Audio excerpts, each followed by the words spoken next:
दुर्ग के जिला अस्पताल में काली एक मरीज के साथ में मारपीट के घटना प्रकाश में आए है। ये विषय में बताया गया है कि मरीज अपन परिजन मन के साथ में इलाज कराए बर अस्पताल में पहुंचे रही से तभी भर्ती हो के पहली कोनो गार्ड के साथ में ओकर बहस हो गई रही से। एक गार्ड से बहस हुए के बाद वो गार्ड है बाकी गार्ड मन ला बुला के मरीज ला हाथ पैर बांध के पिटाई शुरू कर दी।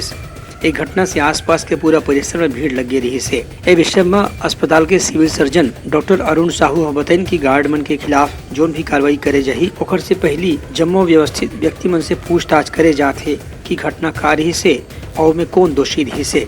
एक आधार पर ही गार्ड मन के खिलाफ कार्रवाई करे जाही। 3 बजे दोपहर में कैजुअल्टी वार्ड में एक मरीज था जो शायद एडिक्ट था या नशे के हालत में था।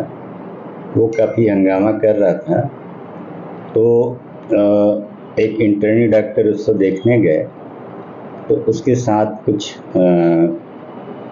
झड़प हो रही थी। तो हमारे सिक्योरिटी गार्ड उसको बचाने गए और सिक्योरिटी गार्ड के साथ और वो मरीज जो एडिक्ट था खूब हल्ला कर रहा था कि आपस में वाद विवाद हुआ या झड़प हुई, ये जानकारी मुझको मिली है। ब्यूरो रिपोर्ट उत्तलंघा न्यूज।